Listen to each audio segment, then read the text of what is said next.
Miércoles 27 de mayo del 2020. ¿Qué tal? Muy buenos días, bienvenidos a su programa Contacto Directo. Revisamos algunas de las noticias destacadas a esta hora. Hace poco la Fiscalía General informó mediante su cuenta de Twitter que se encuentran ejecutando junto a la Policía Nacional 4 allanamientos al municipio de Quito, a la Dirección de Salud, la casa del secretario de Salud y la empresa proveedora para recabar indicios por presunto sobreprecio en la adquisición de pruebas para COVID-19. Los allanamientos están en desarrollo, les tendremos más información adelante. Quito iniciará la etapa de distanciamiento desde el 3 de junio. El Comité de Operaciones de Emergencia de la capital le pidió al COE Nacional el cambio de color de semáforo a amarillo. Se apoyan en declaraciones del ministro de Salud, Juan Carlos Ceballos. Quito irá a color amarillo del semáforo epidemiológico a partir del 3 de junio.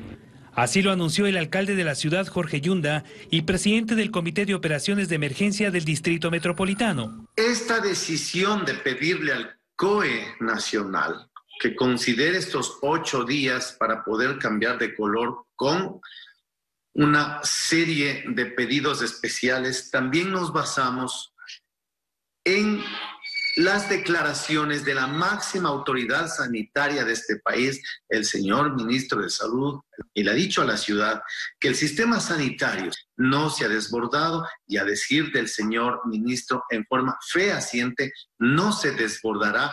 Este martes la capital registró 3.380 casos positivos de COVID-19, 71 casos más que el lunes. El Consejo Metropolitano sesionó para analizar el cambio de color. En la reunión participó el ministro de Salud, Juan Carlos Ceballos, quien dijo a los concejales que el pico de contagio en la capital ocurrió entre el 26 y 30 de abril, con 132 casos positivos en un día. 54% de los casos confirmados en Quito ya han roto su cuarentena desde el 17 de marzo. La gente contagiada salió, se fue. En este momento, el sistema de salud pública de la capital casi no tiene camas para atender los casos de emergencia por el coronavirus. Hoy hay 4 camas disponibles para una población tan grande, porque la mayoría de la gente no va a necesitar y porque estamos preparados. El número de fallecidos en Quito subió en el contexto de la pandemia. En abril de 2019 se registraron 916 defunciones y en el mismo mes de este año se incrementó a 1.179. La realidad de la crisis sanitaria es que en Quito tenemos los 3 colores del semáforo dependiendo de los sectores de la urbe. Estamos supuestamente en semáforo rojo, pero lo interpretamos como amarillo para que en realidad funcione como verde. Ahora la última palabra está en el COE Nacional. El anuncio de que el Banco del IES estaría a punto de quedarse sin liquidez preocupa a los expertos. Creen que el gobierno no está tomando medidas para solucionar la situación de la seguridad social. Varios son los factores que mantienen al IES al filo de la iliquidez y, por consiguiente, ante la posibilidad de dejar de prestar varios de los servicios a sus afiliados y jubilados. Según expertos, la crisis del IES no es de ahora. Durante el gobierno de Rafael Correa se tomaron medidas que ya sentenciaban el colapso. Se declararon reservados los informes actuariales. Se amplió el servicio de salud a los cónyuges e hijos menores de los afiliados sin que haya el financiamiento. Y lo más grave, se eliminó el pago del 40% que el Estado entregaba por las pensiones jubilares. Correspondiente al 40% de las pensiones jubilares que no necesita el IES, porque en este momento tiene superávit de caja. Todas las medidas estuvieron avaladas por el directorio del IES. Son 13 años de desgobierno, ¿no? 13 años de una administración muy fallida, mala administración. Si es que no hacen una administración, lo mismo en el BIES, una administración técnica, realmente van a terminar con esa entidad. La van a terminar y vamos los jubilados a llorar a mares. En el Banco del IES la administración fue un reflejo de la del instituto y ahí se tomaron decisiones como la inversión en el fallido proyecto hidroeléctrico Toachi-Pilatón o el abandono de decenas de proyectos inmobiliarios. Por eso la única alternativa para salvar al IES es que el Estado reconozca y cancele la deuda que mantiene con el instituto. El gobierno nacional, en cumplimiento de un mandato legal, debería reconocer el 40% que le corresponde al IES del año 2015, 16, 17 y 18, que según la dirección actuarial del IES es de 8.927 millones de dólares. El ministro de Finanzas explica qué pasará con esa deuda. Con las nuevas autoridades del IES hemos tenido una reunión para diseñar un plan de trabajo que nos permita ir cubriendo esas obligaciones a partir de los próximos meses. Entonces, estamos conscientes de que allí hay un desafío y eso implica que el gobierno nacional tenga que ir, en la medida de la disponibilidad de los recursos, ir pagando ese 40%. Pero para Morales el gobierno va en dirección contraria. Lo demostraría la ley humanitaria que obligara al IES a entregar préstamos en condiciones fuera del mercado y a pagar de inmediato el seguro de desempleo. Y así se ahondará más en la iliquidez. Esas son medidas demagógicas hechas desde el gobierno, porque el gobierno piensa que el IES es un apéndice de el gobierno central. A la crisis financiera del IES se suma la administrativa, pues el Consejo Directivo del IES por mucho tiempo ha estado incompleto, sin representatividad de los trabajadores y afiliados.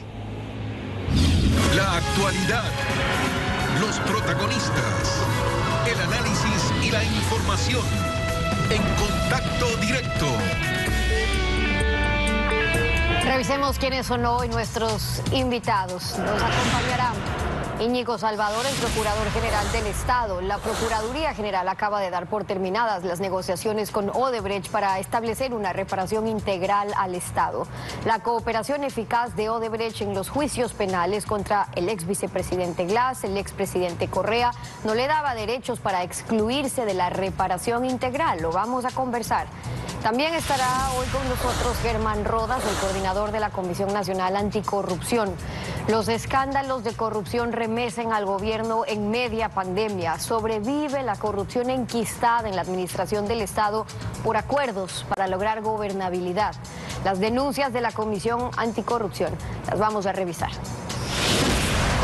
Terminaron las negociaciones con Odebrecht para lograr ese acuerdo de reparación integral. La Procuraduría lo hizo de manera unilateral, argumentando que no aceptarían las condiciones de la constructora brasilera, entre ellas que el Estado devuelva lo que le tiene retenido y que con eso Odebrecht pague sus obligaciones con el SRI o con los proveedores. Sí. Íñigo Salvador, Procurador General del Estado, buen día y bienvenido a Contacto Directo. Buenos días, señorita Espín, encantado. Buenos días también. Lo que tanto preocupa a los ecuatorianos ahora es, si no hay un acuerdo de reparación, ¿cuándo? ¿Cuánto tiempo más tomará que el Estado pueda cobrar esa reparación por otras vías? Bueno, lo que se le ha dicho a la compañía Odebrecht es justamente eso. Se acabó el diálogo, ustedes no han dado muestras de suficiente buena fe, han dado largas a esto y encima más quieren dejarnos las sobras de un dinero que les tenemos retenido. Corresponde ahora entonces a cada una de las entidades con las cuales la compañía Odebrecht tiene algún tipo de relación contractual o algún tipo de relación legal, iniciar o continuar las acciones legales que ya habían sido iniciadas. Ejemplo, servicio de rentas internas. Ahí hay un monto de varios millones de dólares que tiene que ser cobrado por vía coactiva a la compañía Odebrecht. Ejemplo, Fiscalía General del Estado. Continuar las investigaciones e iniciar los procesos legales. Contraloría General del Estado. Exigir las responsabilidades civiles, administrativas e incluso indicios de responsabilidad penal por las vías establecidas en la ley. ¿Cuánto tiempo va a llevar eso? El tiempo que necesiten llevarse adelante la obtención de la información para determinar los daños causados y el tiempo que duren los procesos legales. La constructora les pidió también como condición el que la empresa pueda volver a contratar con el Estado, y digo esto porque si el presidente ya había anunciado que no volvería a contratar, ¿no éramos más bien dar motivos Odebrecht para terminar, o es que nunca estuvo bien encaminado un acuerdo de reparación cuando Odebrecht no había sido procesada penalmente por delitos cometidos en Ecuador? Algo de eso es posible que exista, señorita Espín. Lo cierto es que, vistas las cosas en perspectiva, una fue la posición de la compañía Odebrecht cuando invitó a este diálogo que el Estado ecuatoriano decidió que valía la pena intentar para obtener una reparación integral que demore menos tiempo, y otra absolutamente distinta, la posición de la compañía a partir del mes de diciembre, cuando dice: sí, estamos dispuestos a pagarles, pero lo que les vamos a pagar será lo que resulte de que nos devuelvan el dinero que nos tienen retenido, hagamos nosotros los pagos que tenemos que hacer al SRI, a los proveedores, y de lo que sobre podremos pagar la indemnización. Y de paso, insinuaban que la cooperación eficaz con la Fiscalía General del Estado podría fallar si es que no aceptábamos esta metodología. El Estado ecuatoriano no está dispuesto a sufrir este tipo de coerción a manos de una compañía que tenía un muy dudoso récord en cuanto a cumplimiento de sus contratos y a temas de integridad corporativa. El tema, procurador, es que han pasado algunos años ya desde que se conoció este escándalo de corrupción. El proceso tendrá que seguir entonces en los tribunales, pero aquí no se acusó, no se procesó penalmente a Odebrecht por delitos cometidos en el Ecuador. ¿Eso respondió a un acuerdo que hizo Fiscalía o el fiscal Vaca en su momento con Odebrecht o con la Fiscalía de Brasil? El tema del acuerdo de cooperación eficaz entre la Fiscalía y la justicia brasileña y la compañía Odebrecht es un tema que deberá ser esclarecido por la Fiscalía General del Estado. Entiendo que ese acuerdo es un acuerdo reservado. Entiendo que cualquier investigación que la Fiscalía General del Estado lleve adelante deberá mantenerse reservada mientras decurra la fase investigativa. Solamente cuando pase a etapa de instrucción fiscal y luego juicio penal podrá hacerse pública esa información. Pero si es que existe ese acuerdo no estaba condicionado a llegara o se dejase de llegar a otro acuerdo sobre el tema exclusivamente indemnizatorio. Desde ese punto de vista, la compañía Odebrecht tiene que cumplir con los acuerdos a que ha llegado con la Fiscalía General del Estado, y la Fiscalía General del Estado, si Odebrecht no cumple, deberá procesarlo. No olvidemos que además en dos sentencias judiciales últimas, en el caso Sobornos 2012-2016, el tribunal y la jueza Camacho instar a la Fiscalía General del Estado a que prosiga con esas investigaciones. Y eso es lo que justamente se está esperando. Ahora sabemos por cuánto finalmente fue la afectación en este caso, no de las coimas, porque eso es una parte del daño, pero ahí lo que había que ver es esos sobreprecios. ¿Qué reparación estaba pidiendo el Estado ecuatoriano en estas negociaciones para la reparación?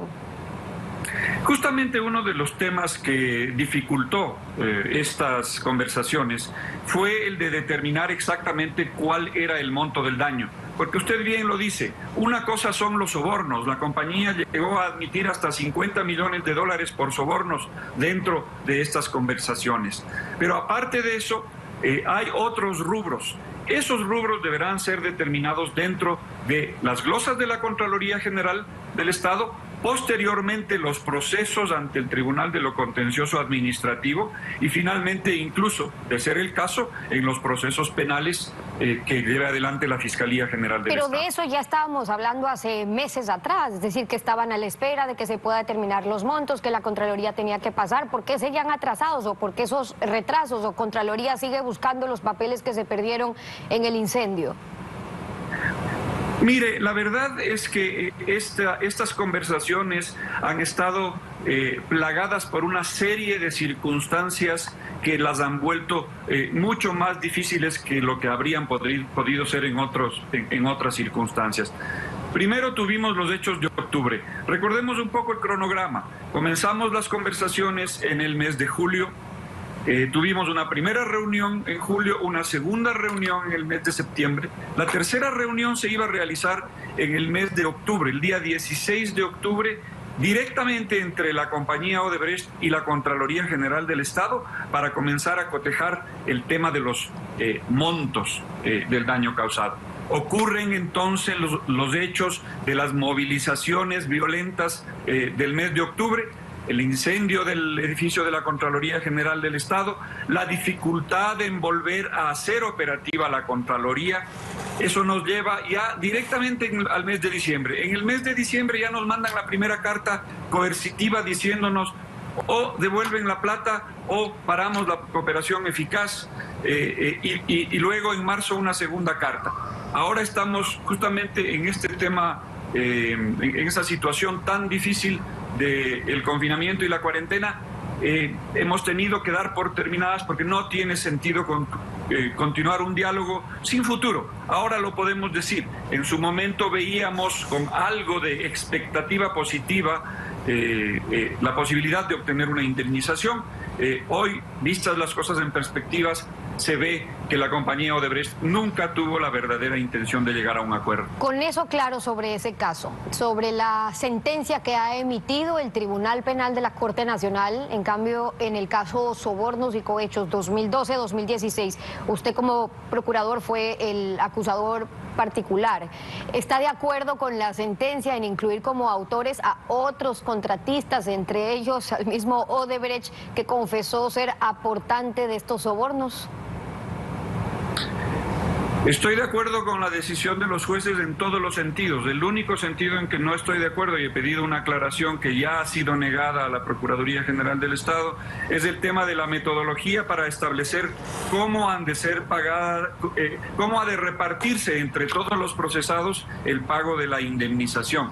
Pero por lo demás estoy perfectamente con la sentencia de la Corte Nacional de Justicia, el Tribunal de la Corte Nacional de Justicia, y por lo tanto sí, la compañía Odebrecht debe ser procesada como así lo ha dispuesto la justicia ecuatoriana. Ahora, sobre las diferencias en cómo se tiene que repartir o cómo se tienen que pagar esos montos de la indemnización es una cosa, y luego cómo se fijó la indemnización es otra. La fiscal Salazar había pedido una reparación integral al Estado de 1.130 millones de dólares, porque ella incluía los contratos que se habían firmado. La Procuraduría dijo que eran 23 millones los daños causados, es decir, para la indemnización. ¿Por qué esas diferencias? Finalmente el tribunal, ¿cómo cuantificó que eran 14 millones, que fue lo que se incluyó como indemnización?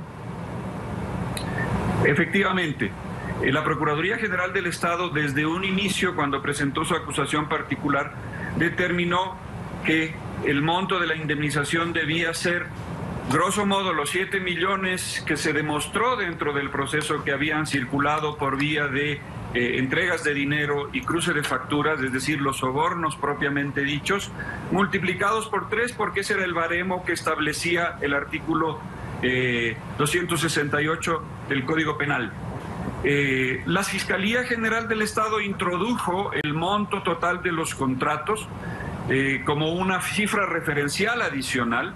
El tribunal ha determinado que ni lo uno ni lo otro. Lo que ha hecho el tribunal es decir, sí, efectivamente, grosso modo, 7 millones es el monto de los sobornos, pero en vez de utilizar el baremo de por 3 del artículo 268, ha utilizado el baremo de por 2 de los artículos 265 y 285, dije mal, artículo 286 del baremo por 3, mientras que el tribunal ha determinado que el que se debería utilizar es el baremo por 2 de los artículos, claro, muy lejos de las 285 cifras.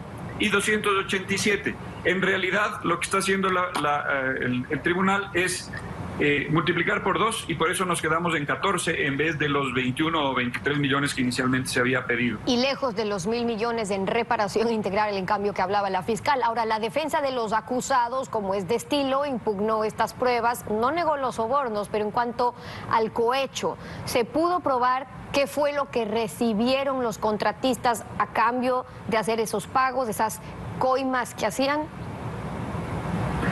Lo que nosotros sostuvimos, tanto la Fiscalía General del Estado como la Procuraduría General del Estado, en respectivas acusaciones, es que esas compañías habían recibido a cambio de los sobornos contratos, nuevos contratos, pagos retenidos de contratos anteriores, contratos complementarios y convenios de pago. El tribunal lo que dice es el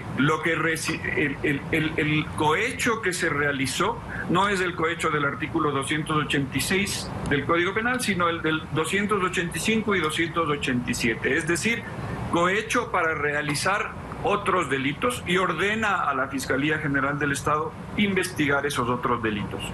Por eso es que la sentencia solicita a la Fiscalía investigar el delito de peculado, que tiene una pena mucho más grave. La Fiscalía, el Tribunal Penal sugiere a la Fiscalía investigar varios otros tipos de delitos. Habla de cohecho, habla de lavado de activos, habla de tráfico de influencias, entre otros. 7 de la mañana con 21 minutos. Íñigo Salvador, el Procurador General del Estado, gracias por haber venido a Contacto Directo. Gracias, señorita Espín. Igual.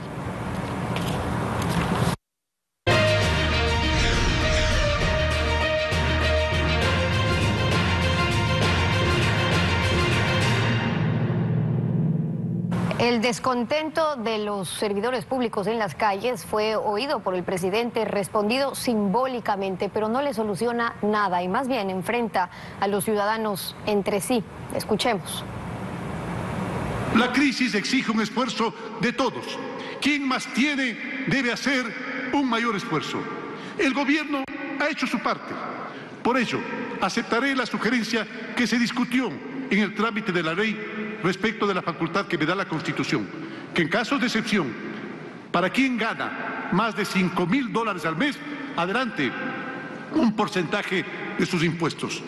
Lo mismo le pediremos a las grandes empresas, aquellas que no se han visto afectados sus ingresos durante la pandemia. ¿Qué tal, Alfredo? Buenos días, ¿cómo te va? Buen día, Estefi. Buenos días a todos. El presidente formuló un alcance al retiro de impuestos del proyecto urgente, un ajuste que toca a los damnificados del coronavirus que tienen en el sector privado un ingreso superior a $5.000 mensuales. No son los más ricos y seguramente pagan hipoteca o arriendo, impuesto a la renta, aporte al IES, pensión de colegios, matriculación de vehículos, un vehículo que cuesta el triple por los aranceles, seguros de salud, del vehículo y de vida y servicios de guardianía que el Estado clientelar no les presta y cuyos valores ya no pueden descontar. Ese es el problema cuando se defiende la exagerada masa salarial del Estado.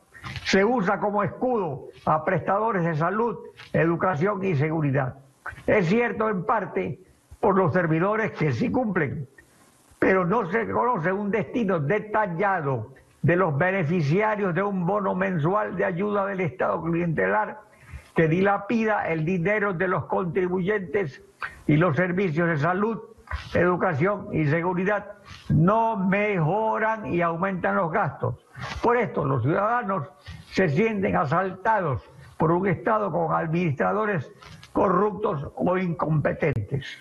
Entonces, una cosa es la teoría y otra la cruda realidad de unos ecuatorianos frente a otros. Al volver estará Germán Rodas, el coordinador de la Comisión Nacional Anticorrupción. La corrupción es estructural, sobrevive, sacude al gobierno que denuncia, pero no recupera lo robado.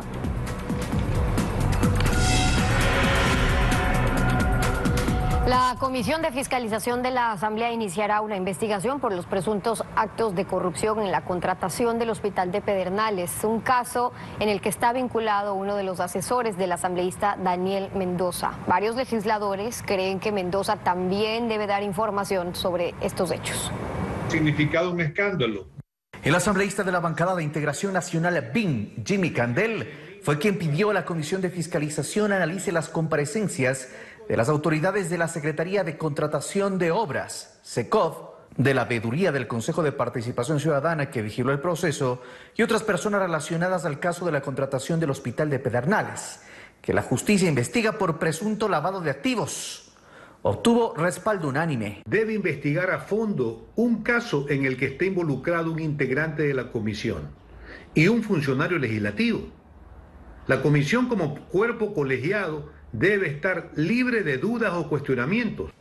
Votó también a favor de que se analice el tema el asambleísta Daniel Mendoza, cuyo asesor se encuentra detenido como parte de la investigación, pues se encontró en su poder $500,000. Sus colegas legisladores de Manabí creen que él también debe informar a la comisión y hasta al Pleno sobre lo que él conoce del caso.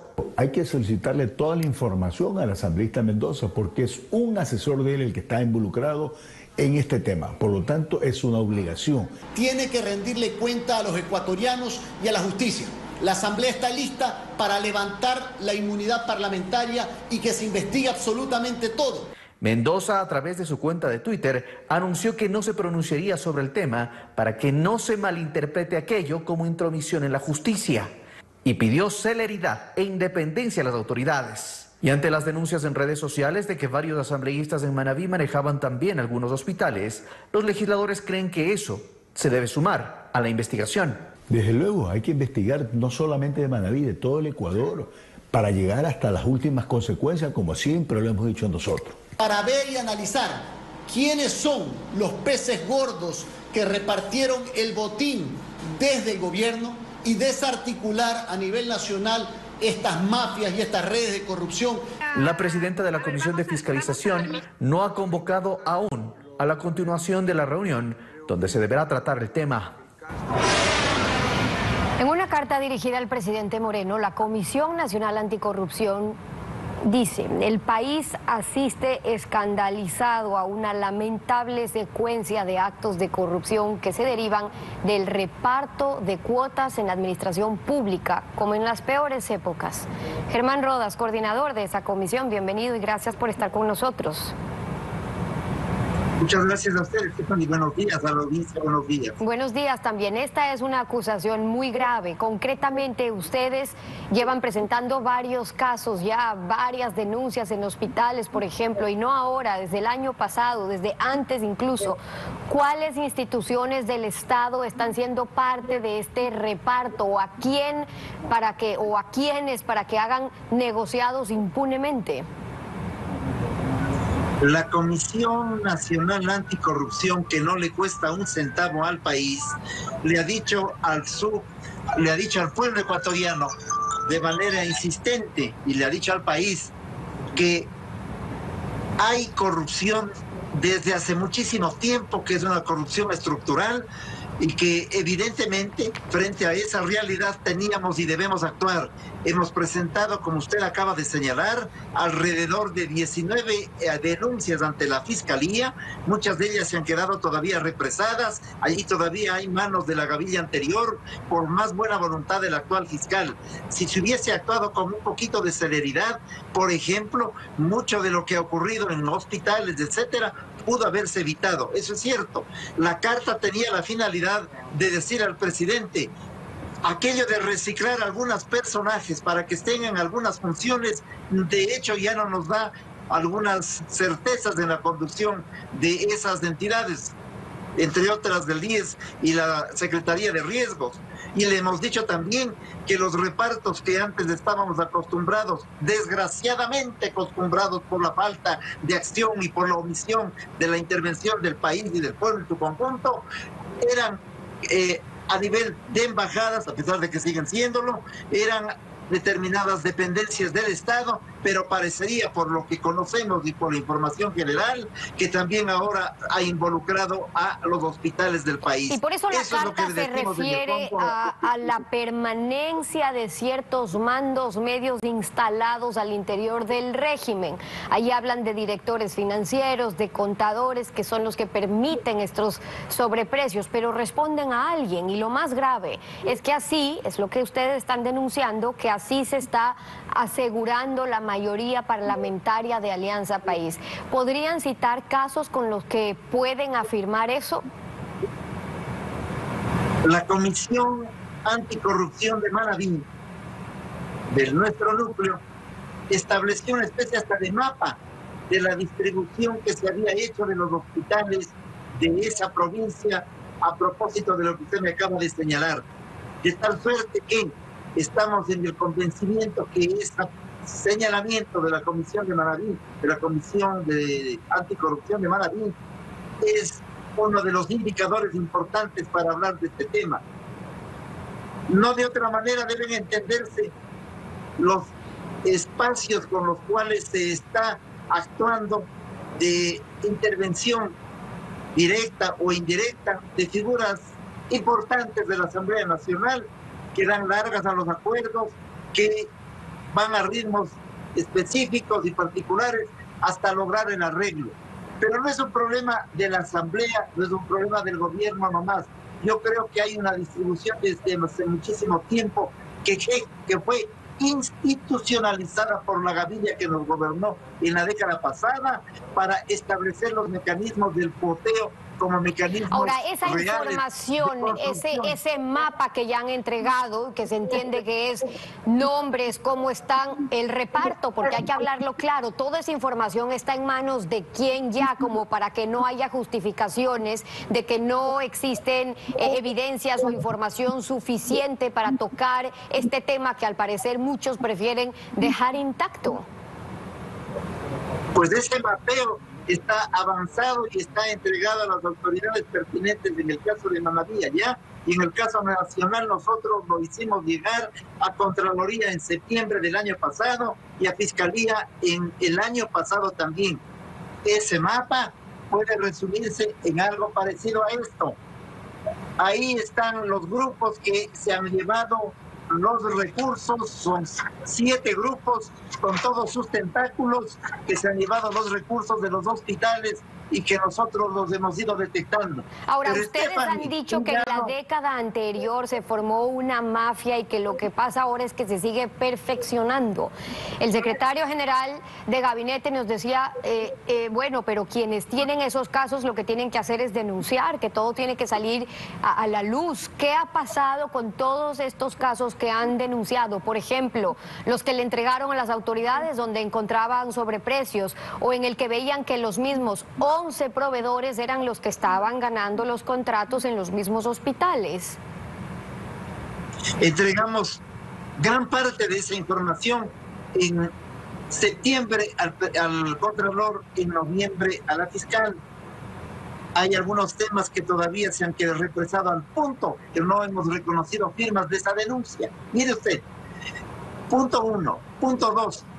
Ciertamente que hay un escándalo dramático y doloroso en lo que significa el asalto a la salud y a los recursos del pueblo ecuatoriano en medio de este drama de la pandemia. Ciertamente significan millones de dólares, pero cuidado, esto nos haga olvidar el tema de Odebrecht, 6.000 millones de dólares en el manejo de esa cuenta, de ese atraco. Cuidado, nos olvidemos con lo que significó el intento de reconstrucción de Manaví, 3.500 millones de dólares. Cuidado, nos olvidemos con el tema de la deuda externa. De tal manera que hay elementos gravísimos que han ocurrido en el último periodo, pero de vieja data también hay otros que responden a un entramado en donde millones de dólares están en juego. En medio de estas denuncias, la ciudadanía está un tanto cansada de escuchar que existe este u otro caso de corrupción. Esta mañana estábamos viendo en vivo el allanamiento que se está haciendo en municipios. Es que duele ver cómo los hospitales que deberían estar sirviendo para la pandemia están siendo allanados y más bien le están quitando los insumos, las computadoras, etcétera, porque están en allanamientos. Para que este esquema funcione, las normas han favorecido a esta contratación a dedo, esas compras públicas del CERCOP tiene que ser reorientado. Eso es algo que se puede hacer hoy, y pregunto por qué sugieren, porque ahora se está planteando centralizar las compras públicas, por ejemplo, lo propone el gobierno. ¿Esa es una solución? Es parte de la solución. En vez de comprar en 700 lados, ahora se van a comprar en un solo lado. Habrá que chequear cómo se compra allí. Pues en ese montón, ¿no es cierto?, todo acumulado, hay que ponerle ojo avisor. La Contraloría Social va a estar allí mirando el asunto. Pero usted acaba de decir algo que es real. Ciertamente, corrupción diaria, todos los días hay improntas gravísimas sobre este tema. La Fiscalía corre a mirar los temas que se han denunciado, a veces de manera pública, pero también que atienda las denuncias que las hemos presentado hace un año. También sería importante aquello, sobre todo en materia de lo que estamos hablando de salud. De todas formas, eso, más la Contraloría Social, debe generar una acción vívida desde los espacios de los organismos de control. Por ejemplo, en el tema de Odebrecht, le escuché hace unos minutos hablar al procurador. La Comisión Nacional Anticorrupción fue invitada como veedora o como Contraloría Social sobre esta circunstancia. Desde el primer momento, en la única reunión en la que pudimos participar entonces estaba la doctora Ordóñez en esa Secretaría Gubernamental Anticorrupción, que ya no está, ya no hay el gato cuidando la despensa, ya no está, pero allí les dijimos, cuidado, van a estudiar solamente un pedacito de la deuda de la gestión administrativa y de construcción de Odebrecht. Hay que estudiar todo, 6.000 millones de dólares, eso es lo que hay que trabajar. Ahora, y a propósito de que se refiere de esa secretaría, y a propósito de su referencia que se elimine esa Secretaría Anticorrupción, ¿es suficiente o lo que se necesita es reforzar a la justicia? También una comisión internacional antiimpunidad como la que se ofreció, porque lo que se ve es que muchos sectores, incluso desde las bancadas o movimientos políticos, le temen o no quieren que pueda venir una comisión internacional que pueda tener independencia, que no esté financiada por el Estado ecuatoriano, que tenga financiamiento internacional y pueda realmente investigar o barrer lo que ha ocurrido en los casos de corrupción en este país. Bueno, la Secretaría Gubernamental llamada Anticorrupción ya es cadáver político y sepultado. Ya se terminó ese asunto, se acabó el gato cuidando la despensa. Hay que fortalecer desde luego a los organismos de control. Eso es muy importante. Desde luego, hay que fortalecer la Contraloría Social, desde luego. Pero la Comisión Internacional que fue invitada hace un año y pico, que llegaron al país y que yo siempre cuento como anécdota porque nos lo dijeron en una reunión de la Comisión Nacional Anticorrupción, que llegaron y no sabían para qué estaban aquí, sino que se informaron en la sesión solemne a la que debieron concurrir. No ha funcionado. Se han reunido una vez al mes, vienen desde lejanías y evidentemente lo que han logrado hacer en un año es su reglamento, nada más. Habrá que pensar qué hacer con esa comisión, pero usted dijo algo muy importante, y el CERTOP solamente informa lo que ha ocurrido, nada más lo que se ha hecho ya en la entrega de la negociación con determinada empresa. Es decir, nos informa hechos consumados. Sangre correísta en el CERTOP, también hay que modificar aquello. Es el antes de, para evitar que se cometan esos delitos. El coordinador nacional de la Comisión Anticorrupción, Germán Rodas, acompañándonos hoy en Contacto Directo. Muchas gracias por haber estado con nosotros. A ustedes, Tapen, y buenos días. Muchas gracias también. Buenos días también. Pausa, volvemos con más. No se vayan.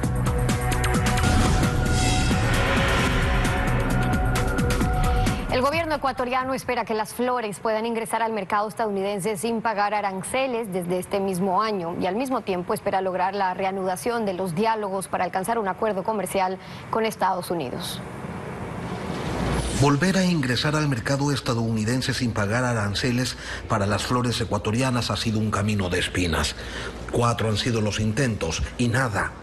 Pero en medio de tanta mala noticia, el ministro de Comercio Exterior, Iván Ontaneda, dice que es probable que octubre nos sorprenda. Pero bien. Que las rosas ecuatorianas, uno de los sectores más afectados del sector de exportación dentro de esta pandemia, tenga la posibilidad de pasar a un segundo capítulo para explorar, y ojalá podamos dar la buena noticia en el mes de octubre o noviembre de que las rosas ecuatorianas pueden entrar a este importante mercado sin pagar arancel. En el sector florícola, que hasta el sábado contabilizaba 84 millones de dólares en pérdidas, se toman la expectativa con prudencia. Recuerdan que en el 2013 se estuvo muy cerca, se había cumplido con todos los pasos, pero en la puerta del horno. Pero finalmente el presidente Obama no tomó la decisión. Es más, él retrasó la decisión casi 2 años y medio y finalmente simplemente le expiraron la aplicación. Sin embargo, hoy las relaciones entre los gobiernos de Ecuador y Estados Unidos son buenas y por eso en el régimen creen que ni siquiera la búsqueda de un acuerdo comercial entre ambos países se la puede considerar diluida. Y la agenda está marcada con Estados Unidos. La reunión que estaba programada del TIC es nuestro siguiente punto, que apenas se retome la normalidad, se dará esa reunión en Quito y producto de esa reunión esperamos y aspiramos tener una agenda mucho más clara que desemboque en el gran y anhelado acuerdo comercial, que debe convertirse en una política de Estado del gobierno ecuatoriano. Pero que no es solo eso lo que hace falta, que las políticas económicas deben ser integrales y que eso de andar pensando en adelantar impuestos demuestra que piensan que toda la utilidad es plata. La caja es el efectivo que uno tiene para poder realizar las cosas. Normalmente una empresa no cuenta con el efectivo que marca la contabilidad como utilidad.